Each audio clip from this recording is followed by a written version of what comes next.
Hello and welcome to Your Blade, My Heart. This is a visual novel in which you are assigned the best knight in the kingdom to train you to become a soldier, to then join the kingdom's army. But this old man right here has closed off his heart after his experiences in the war, so we're able to open the door to his heart and help him love again. So, yeah, without further ado, we'll start a new game.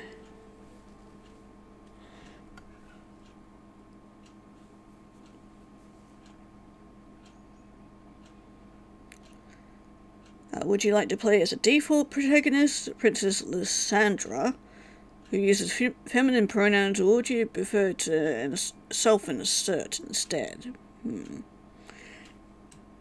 How about we do a self-insert for this time? What's your highness's... what's your name? Oh, we gotta go with our usual red shirt. We'll go with they, them. Penis, vagina, or neutral? Sure, we'll go with neutral. You are Prince X Redshirt, using they, them pronouns and having neutral selected for genitalia. That correct? Yes. Chapter 1, Carving My Path.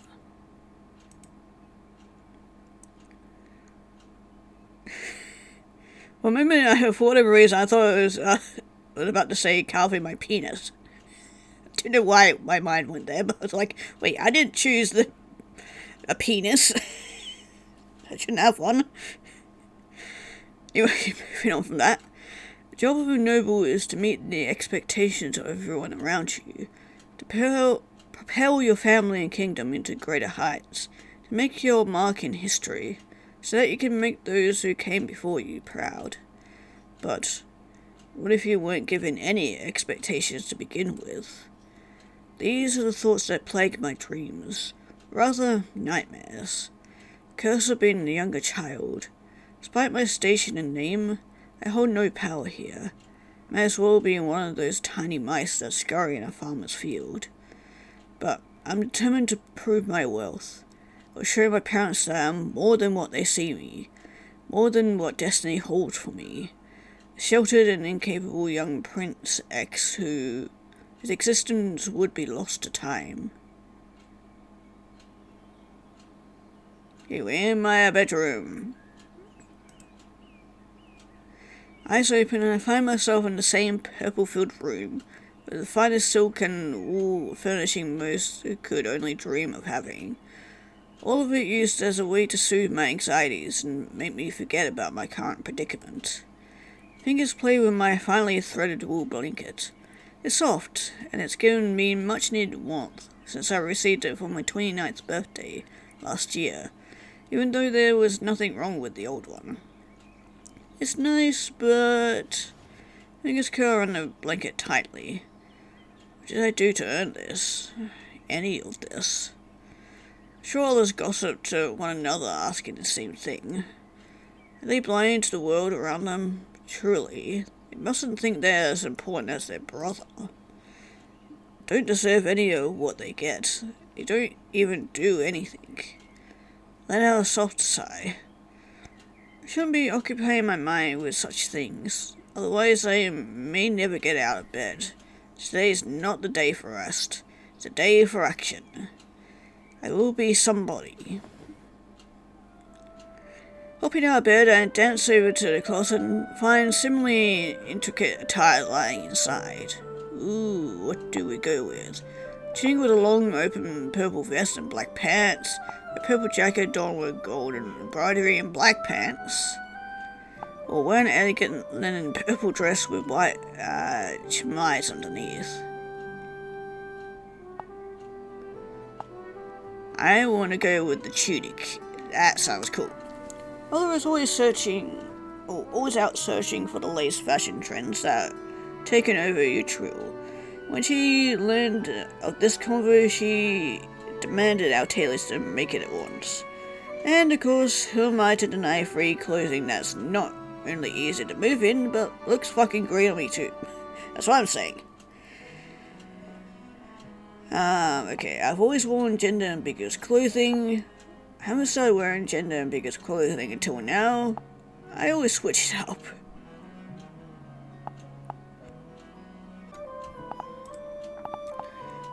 Yeah, switched up.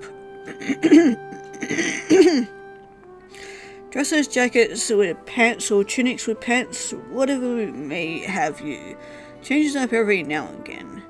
Sometimes I want to wear a dress, other times a tunic. Vest and pants combo is what suits me. Makes life more fun that way.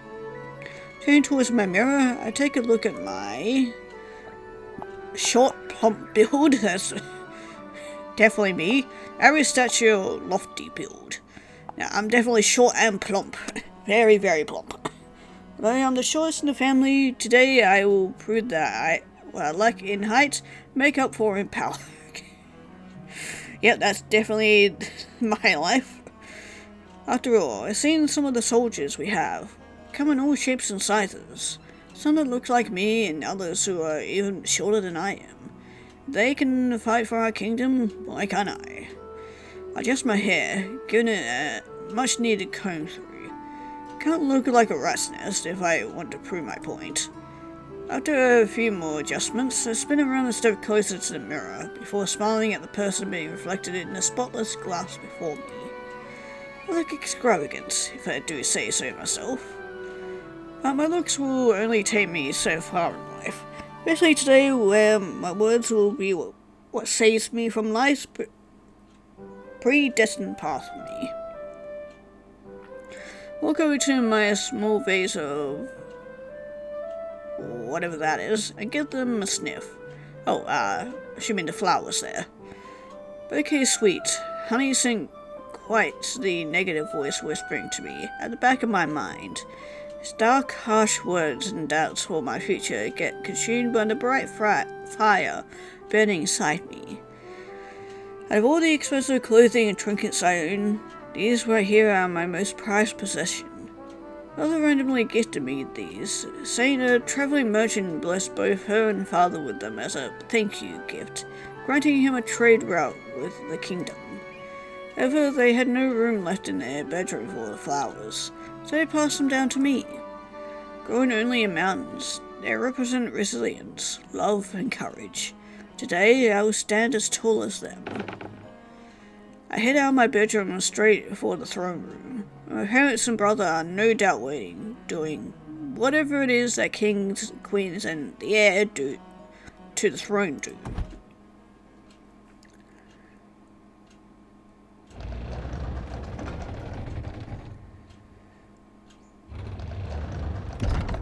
Getting a lot of purple. Push open the large oak doors that lovely creak from the movement, notifying everyone inside of my arrival. That's where I find the usual suspects. My father sitting down on his golden throne, while my mother stands next to him like some kind of accessory. And standing a few steps below them is my brother, Atlas, dressed up in the gaudiest looking attire I've ever seen him wear to date. Is he trying to show off? As if he couldn't be more irritating. He already has the title, everyone knows what future he has in store for him. Does he need to continue stepping up his wardrobe, as if it wasn't grand already? Can't help but roll my eyes at the eyesore he calls an outfit.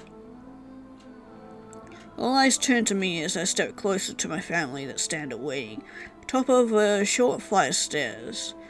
Brother smiles at me, his amber eyes shining ever so perfectly under the sunlight raining through the windows. Yeah, it's definitely a very interesting sprite art choice, but I'm definitely liking it. I mean, click that. Yeah, only like their lower half is actually got the designs on it while their faces are obscured. I quite like it. Turn my focus towards mother and father. They're what the matter at this moment, not Atlas. Good morning, my dear. Look as amazing as always. Thank you, mother. At that the day's affairs haven't tired either of you out, as I need to speak with you both. Father arches his brow. May I ask what that is? We were in the middle of discussing your brother's upcoming marriage with Lady Mallion of Frostburn. You always are. Don't mind, Father. Truly, if Roger requests your attention, then it must be important. Please tend to them. We have all day, not to mention months, to finalize all the details of my marriage. There's no need to rush it. Mother's eyes crinkle when she sees Atlas step aside to give me the limelight, even if it's just for a few short minutes. That's rather thoughtful of you, Atlas. Compliment sounds like nails on a chalkboard. Now I'm sure it's music to my brother's ears. Yes. Let's feed the soon-to-be king's ego even more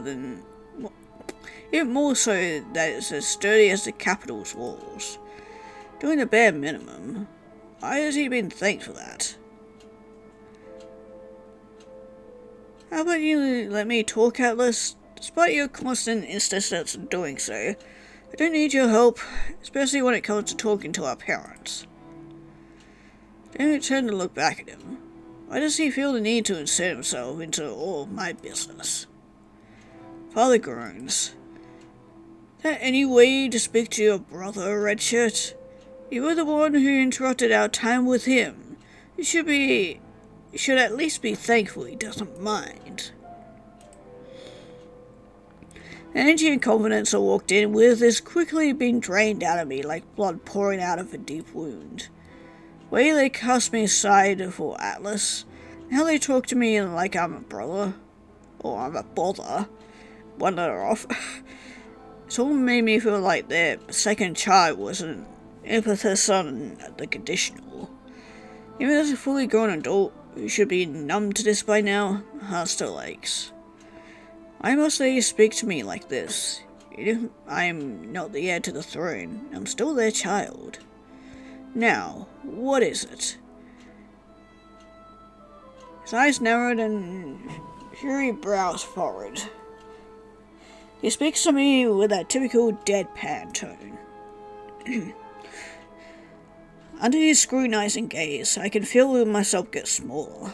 The fire within me dwindles to just a small candlelight. I can't let his scowl dissuade me. If I want to become something more, I need to fight for it no matter what. Or no matter how challenging the road ahead is. Looking up from my dark magenta carpet, Mia's eyes with a fiery determination. Even though the light inside me is dwindling, it hasn't been extinguished. Close my eyes and remember the midday hearing that took place here in this very room. A small group of adventurers pleading their case to Father. Sitting off to the sidelines, mouth agape as the dashing blue-skinned tiefling wearing hide armor gave a resounding speech. His final hooray, one might say. Your Grace, if I may speak my mind. King Solstice, I understand your hesitation. Who would want to join such a dangerous fight when they could stand and watch behind the protection of their army? Oh, cool. Voice acting. But I must ask, is that how you want to be remembered? A king who sits by and watches as Ultra is covered in darkness, and your citizens become too fearful to explore the world outside these walls. Is that really the future you want? Man, that voice actor for him is a really good voice actor. Hearing him talk ignited the fire in me that I never knew could be lit. Possibility of changing my destiny. The idea that even against a hardship of odds, things could change for the better. If I take change, I become more, get recognized by my parents and the people. You can be more, Richard. Prove to them you can be. Father, Mother, do you remember the group of adventurers who saw our aid against Dastrius? Oh, how could I not? They were quite the convincing and admirable group, especially Karis and Nox. The frog fellow, what was his name? Beach? Was especially entertaining. Even if he did threaten to turn everything in this castle upside down if we didn't go his group's way, reminded me of a dear friend from childhood with his rambunctious persona. I fear the liquor we gave him was the culprit for that. He drank more of our wine in a single night than our army could in a week. He acted as though we didn't easily replace the wine. Sure, our coffers are not infinite, but replacing wine is easy for us. You're missing the point.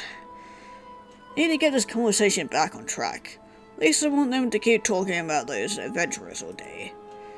As I was saying, after hearing their speech, it gave me a thought. This time it's Mother who raises her eyebrow. And what is that, darling?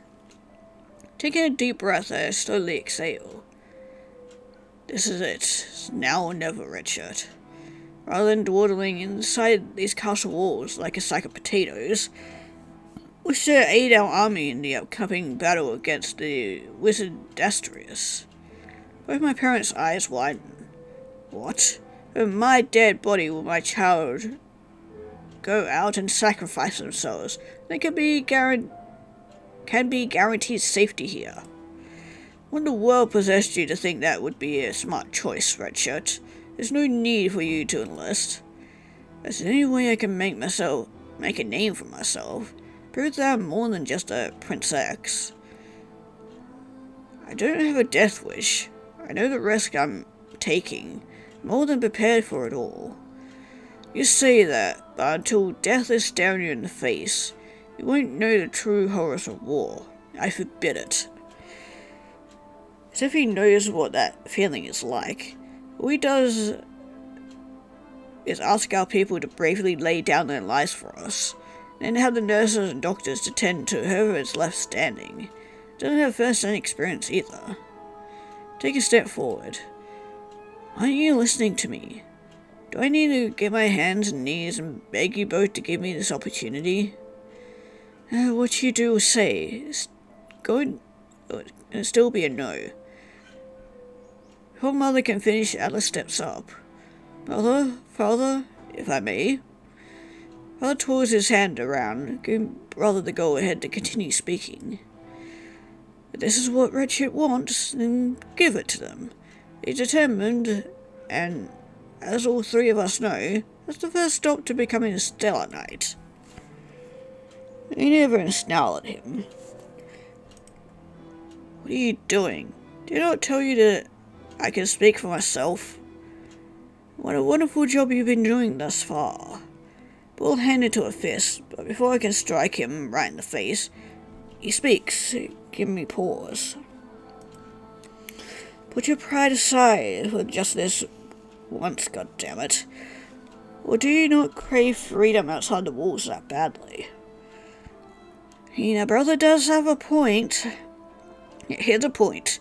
Anyone can convince them it's the one who's been trusted with the kingdom's future. Fine. Let's cost a bit before putting on the most pleasant smile. Even when he is doing me a favor, I still find it irritating. We have the best knights in the West. We get new recruits all the time, some with combat experience, while others have never so much as lifted a fist in their life. And no matter what, highest-ranking knights manage to mold and shape them into outstanding soldiers who will lay their lives down for us. Although Richard does not have any combat experience, I believe with their determination, combined with a Grand Knight's assistance, they'll become a fine soldier. But forgetting they're our child, I don't think the reanimated dead will come if they're Prince X Solitus or the Dominion Solus. I'm sure they'll just see them as a delicious snack like the rest of our soldiers. Was that comment supposed to quell our worries? I Rubs the back of his neck nervously and smiles. His smile falters. Are you doing this on purpose? So much for your help. Father and mother will think of me being eaten alive by some grotesque monster. I can recover, sibling. Just watch. Looks back at them with his amber eyes. Despite his earlier fumble, he manages to wash away any indicator of nerves. Immediately replaces it with an unyielding confidence. So only saying that to prove a point. They aren't anything special to the dead, so they won't target them specifically. I doubt any one of our soldiers will let them be the first one to fall.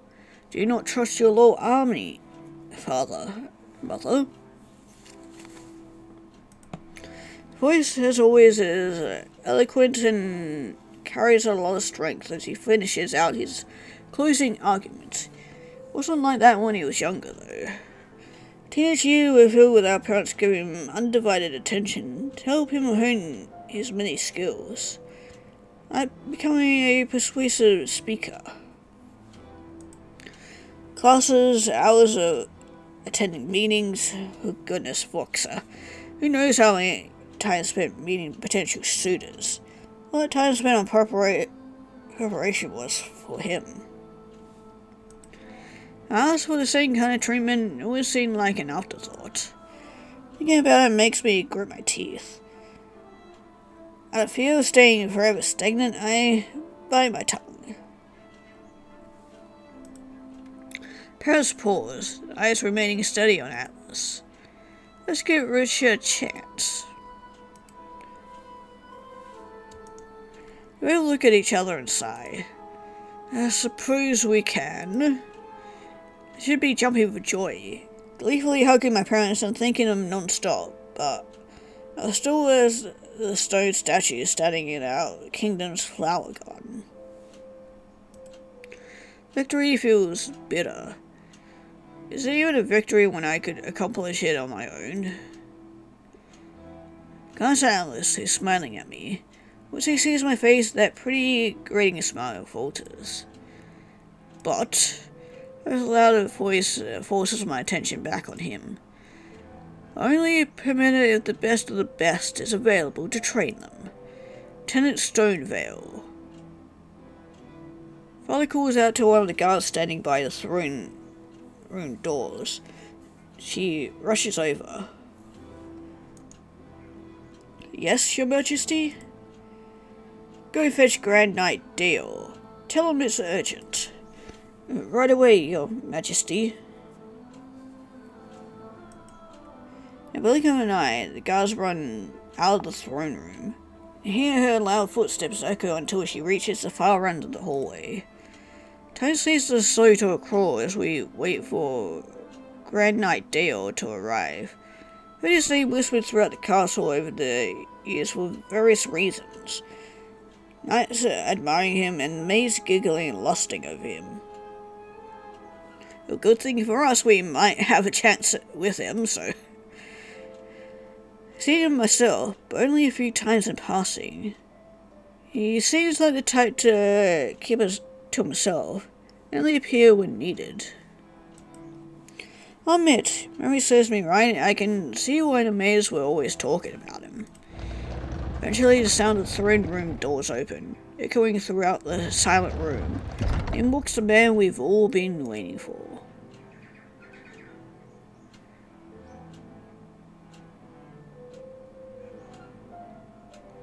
Yes, well, hello there. Marches toward us, and with the way he walks, you can tell there's an air of authority about him. Even though he is not a noble, he can command a room with his presence alone. Climbs up a couple of the throne stairs before kneeling down. You wish to see me, my king? Just like his demeanor, his voice is gruff and stoic. No time for games or banter in his world. It's all strictly business. And business we shall conduct later, eh? Yes, I have an unusual request. Oh? Rises back up from his feet. You see, my child, With a sophisticated flourish, my father holds his hand out to me. Ryan turns around, a deadly serious expression on his face, which is to join the upcoming battle against Destrius. Really now? He stares into my soul and becomes frozen on the spot. I stare back at him, carefully observe, introduce yourself, wait for your father to introduce you. Sure, let's introduce ourselves. Take a few cautious steps towards him. Getting near a man with such prestige and cunning glances makes my hands all clammy. It's funny to think he would make me even more nervous than my parents. But just like them, he holds my fate in his hands. If he refuses to train me, I could kiss my future goodbye. Bow slightly before him, his eyes widens. Perhaps they're equally as surprised. May not have raised me the same way they did my brother, but picked up a thing here and there when I've eavesdropped on them. Charm, respect, and a shiny smile are all you need to win someone over. And that we shall be doing, hopefully. I do believe we've had the chance to properly meet, Grand Knight Dale. I'm Prince X Redshirt. Pleasure to finally make your acquaintance. Head up, Your Highness. While I appreciate you taking charge, there's no need to greet me in such a manner. Damn it, I got minus points. Nonsense, Dale. Standing doesn't mean I can't give you the same respect you give us all. Turns back to my parents. You raised your children well, King and Queen Solstice. Mention of my brother being included makes my eyes twitch, but I'll take compliments where I can get them. I claps her hands joyfully. They learned from the best. For a moment I forget myself. Can't help but narrow my eyes at her for that comment. Before anyone can catch the look, I compose myself. No need to make a bigger scene than you already have, Red Shirt. Just let it all roll off your tongue, like water off a duck's back.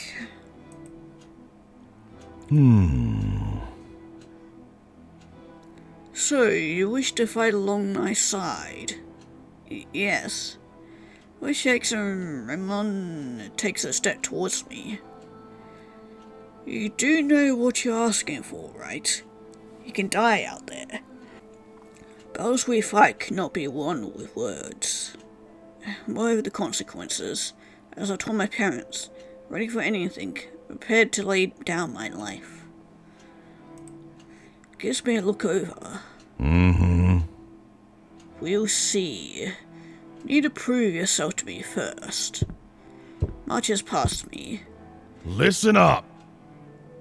Change into proper training gear. No way I'm letting you fight in that. Wait, we're already starting?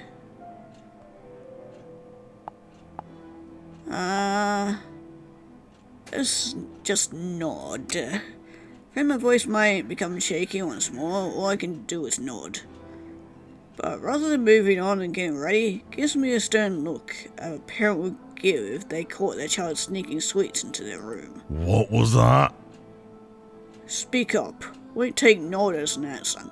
Ah, shit. I've been called out. Goddess Boxer, this guy is scary. I can see why my parents made him Grand Knight. Right, Ramon. Until your training is done, you will address me as Sir Dayor, just like my knights do. Okay, yes, sir. This is starting off wonderfully. But this isn't the life I asked for.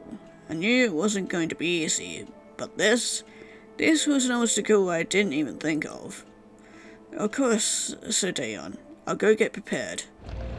Just before leaving me alone with my family. Phyllis slings an arm around my shoulder. Well, it seems like you got your work cut out for you, huh, Redshirt? Shrugging off me, and he looks hurt by it. Shut up.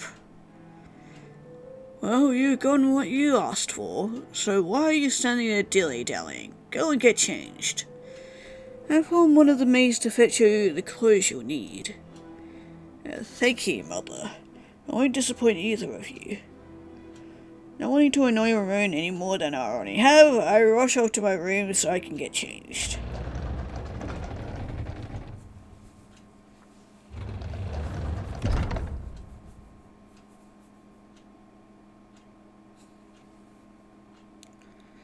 at the training grounds. Yay. As soon as I step onto the training grounds, I see Ramon leaning against the stone wall, looking toward the bright blue sky above. I get closer, he finally notices me. So does every other knight out here. Looks so perplexed. If they're just seeing a horse do a handstand, when does Ramon laugh? Greetings. There you are. Let's hurry out to the field. Made sure to clear it of anyone we can spare properly. Great to see that you have such faith in me. That missing BT leads me deeper into the field. Pass by even more knights, some of whom stare before quickly turning to whoever's closest to gossip.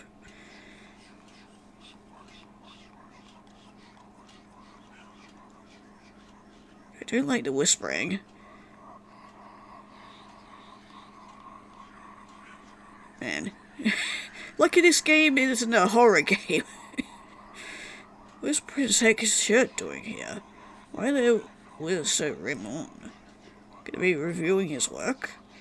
That's ridiculous. If anyone would be doing that, it'd be Atlas. Maybe they're going out for a walk? Did hear rumors about them finally landing someone. Damn it, Ramon. Did you drink too much ale last night, you dimwit?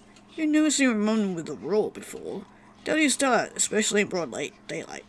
Oh, just give it a few more days and, it may be a different story.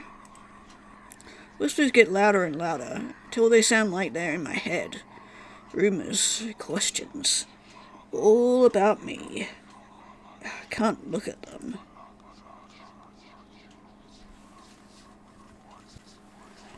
I'll make haste to the ground, hoping I will cause them to shut up. But only makes them louder. Please stop. Suddenly bump into something. Look up and see everyone peeking over his shoulder. Hold your red eye, Your Highness. There's no reason for you to be scared. If you let everyone's faults get to you, you'll lose sight of what's important. Well, thank you for the advice, Ramon. Much appreciated. Easy for someone like you to say. People respect you. All they have for me is questions filled with doubt. Now, I can entirely blame them. Yeah, you got a lot of work cut out for you, my dude. Turns to the closest group of knights and they all stand up straight, looking like they've seen a ghost. Listen up! Don't you lot have some weapons to polish and horses to feed? I so much as find either a dirt spot on any of our swords or a horse unfed. Goddess Foxa help me. We have dinner for the next week. Apologies, said Dale. We'll get right to our daily tasks. Turning from growing muscle-brain adults to scared little children, in a blink of an eye, they all run off in their own separate directions. Thank you. You can thank me by putting in a good effort at training. Let's keep walking. Continues walking, I try my best to keep a steady eye on what's ahead. After that display from Ramon, whispers are quiet enough that I can only hear fragments of them. But my heart and mind feel lighter because of it. We enter a medium-sized arena closed off by fences. Near the edges were training dummies, but they have definitely had their fair share of one-sided battles. Does Ramon plan on starting me off with those? Standing target. First aid might not be as bad as I originally thought it'd be. The one-eyed mentor tilted his head to the side. Pick your weapon of choice. Now I'm gonna have that song stuck in my head. Eagerly jogging on over, I thought I would see a plethora of wooden swords on various qualities. But instead I see real steel weapons. Very few that I know the name of. Ramon? Sir Dale. Sir Dale, where are the wooden swords? I knew we had plenty of those laying around the castle. Hell, I've even seen children in the city using them in their make-believe fights. Told the knights that we were using the space earlier to take them away. I'm going to have you under my wing. I prefer we use the real deal. Excuse me? That's gonna kill me. Time is of the essence. Now, pick a weapon. I don't have all day. Let our tide sigh. Why didn't Father pick this man out of everyone in the kingdom to train me?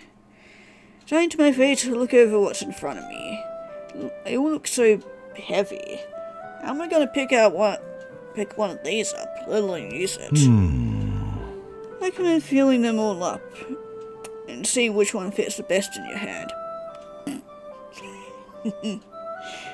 I'm sure we'll feel something up later. And I'm sure it's gonna fit best in our hands, see? Eh? Yeah, that's what she said. God, I'm sorry, I cannot pass up the opportunity when you phrase it like that. Every sword works for everyone, so listen to your gut. Again, that's what she said. Oh god, I am so mature. Honey, I carefully eye the weapons laid out before me. Which one will be my weapon of choice? Give each one of them a good lift, weighing them out in my hands. Some are too heavy or feel awkward in my hand, like the broadsword, and like I could trip and fall onto its point. Ghost fucks above, let's avoid that, please. Prefer to be forgotten than be the member of the rural Solitus family who killed themselves in battle, not out of cowardice, but because they fell on the sword. And I finally find it. Thin two-edged sword with a narrow point at its end.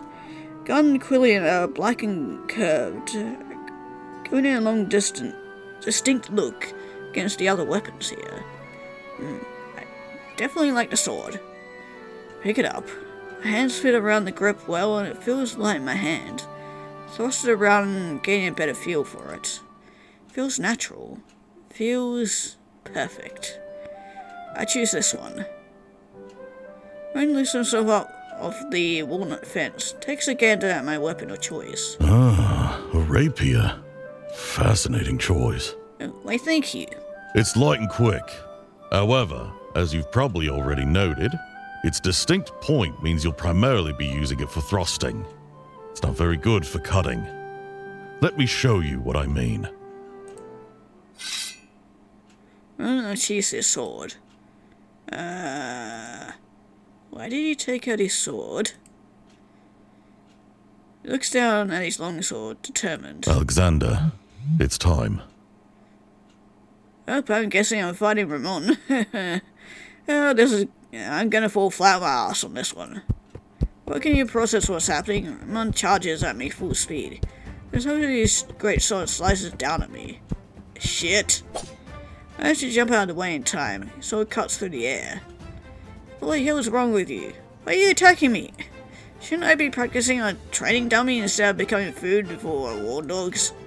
Shakes his head dismissively. Seeing as we don't have much time in King of Solace trusted me with training you, I need to fast track your training, which means you'll be fighting me instead of a lifeless dummy. He smirks, reminding me of Atlas when he smiled at me earlier today in the throne room. The same irritating feeling that I had back then resurfaces. Plus, I did mention we were going to spar. Did you forget? But you should have given me a what? Hey! Slices at me again. Just like before, my fight instincts kick in and I miraculously dodge. A warning? You won't get any of those on the battlefield. You must be prepared for anything. Now come on and fight! He does have a fair point. Points his sword at me. Edges shine underneath the beautiful spring sun. Or do you not want this that badly? Oh, I definitely want something badly, alright. Hey, wink wink, nudge nudge. The grip on the rapier tightens. Of course I do. Thrust my rapier towards him, and as it turns out, doing a few quick jabs in the air without much thought is a lot easier than trying to land a direct hit. Movement is slow and sluggish, giving him enough time to defend. Blades clash, like a hot knife through butter. Deflects my attack with ease, nearly sent off my feet for it. Launches forward, holding his trusty blade in both hands. With such ease that he may as well be holding a training sword. Listen up! You're open. What are you going to do, soldier? Blade inches closer to me.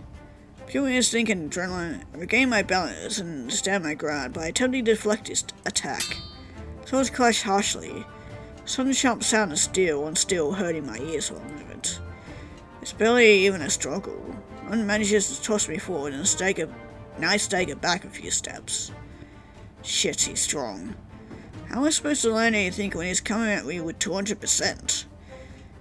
I can see what the soldiers talk about you. Big old scary Grand Knight Raymond Dale. You joined a few times our eyes meet over the years. Figured there was something special about you.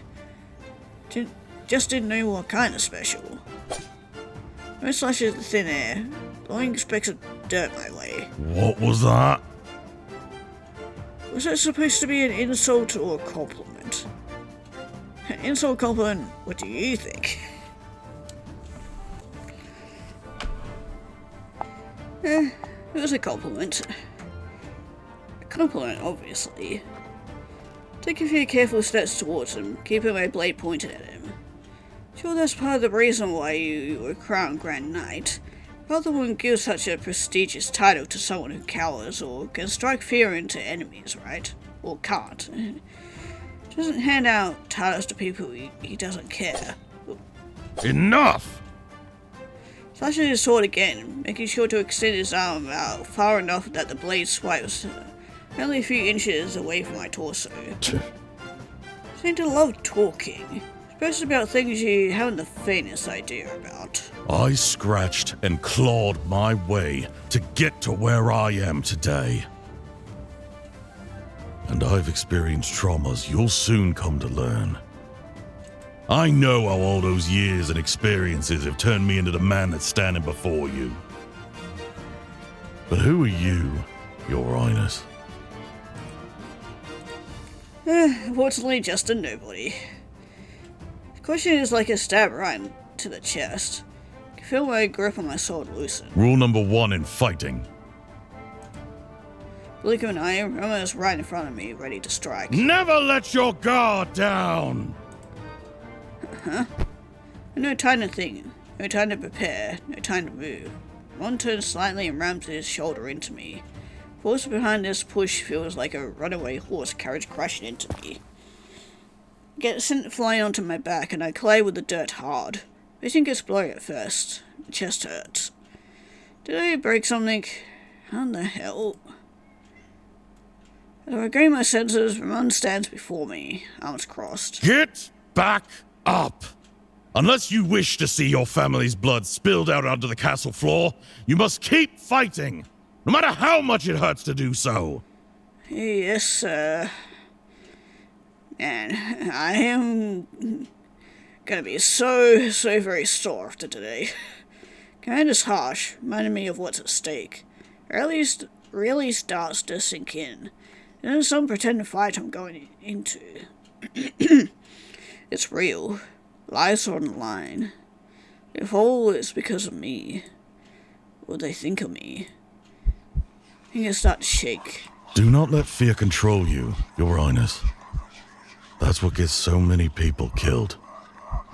You must learn to overcome it.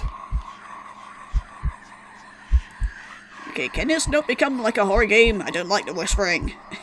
Why is it so hard to breathe? Ron says something about whatever it is, I don't hear it. Instead, I hear the whispers from everyone in the capital city. They're talking about me. Ferocious, mean-spirited whispers about how I wanted glory, recognition, and love. The cost of it was everyone's happiness. It'd be my fault. So much blood on my hands. Not because I was inferior, but because I was weak. Suddenly feel someone squeezing my hands together. Vision refocuses and the whispers take a quiet backseat in my mind. Ramon is kneeling down in front of me, squeezing my hands. Your Highness. Hi. Yes? Good. you're back. Looked down at his big gloved hands cupping my smooth and delicate hands. Thank you.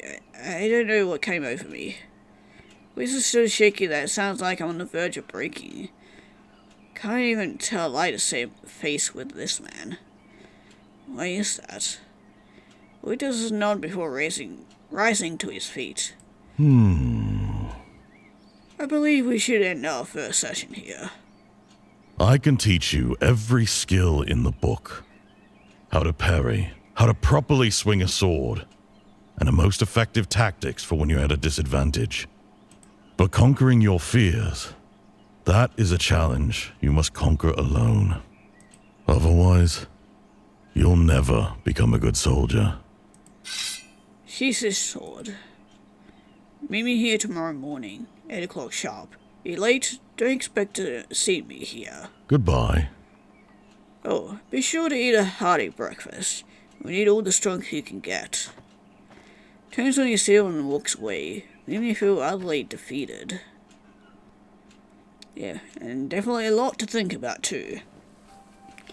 Fall face down onto my bed, think about today's training session, which felt more like a pitiful showing where I embarrassed myself in front of our soldiers. I should run away and join the traveling circus. The future seems brighter there than it does here right now. Sitting upward, I look out my bedroom window, toward the night sky outside, pondering. Tomorrow has to go better, right? Today was just my first day. I can only go up from here. Right. Didn't need to be flashbanged. There was a training flash through my mind. Mom deflecting my sword, him pushing me down to the ground, and then me sitting there paralyzed with fear. Right. Before I mull over that, there's a knock at my door. Doesn't sound like any of the maids or my parents. It's way too loud and there's a lack of rhythm. Just a minute. Early rising up from my bed, I push myself towards the door and open it. When I open the door, it reveals my brother, holding a plate of food in one hand. Great, just the person I wanted to see at my worst hour. You didn't come to dinner. Maybe I wasn't in the mood to eat. Maybe I just didn't want to show my face at the table. Rolls his eyes.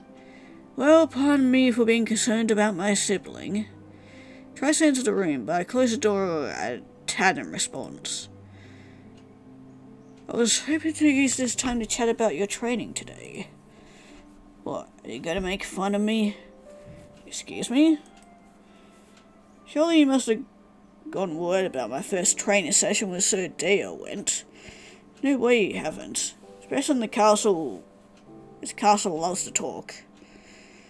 Stares at me through the door crack, which gets smaller and smaller as I slowly shut the door. I shoves it into the door, making it open wider. Then he heaves out a very irritated sounding sigh. You love to assume things. Funny, Sadea said the same thing, so you did hear. Whether or not I did doesn't matter. I'm staying here, offering you some much needed food, begging to hear about your day. If you don't want that, that's fine. Be that way. At least take your dinner because of that. Because what I do know is that soldiers need their nutrition. I eye him, and then the food, and then him again. Not gonna leave until I take it, huh? That's a plate of food out of his grasp. Never forget if someone cares about you. Walks away, and with that, I close the door. Getting back to my bed, I put the plate of food on my nightstand, where it will remain untouched. How will he get through that thick head of his? I don't need his help. Always trying to one-up me at every chance he gets. He's just trying to be nice. Butting his head into my conversation so he sounds like the more intelligent sibling who giving me things like I'm some starving puppy turns it out in the rain. Trying to win favor, if he isn't already the favorite. Get under my covers. Prove it to him. Prove to everyone I can do this. Even that idiotic voice in my head, I'll prove wrong. Eyes fall shut, and unbeknownst to me, petal from my Edward's falls just the same.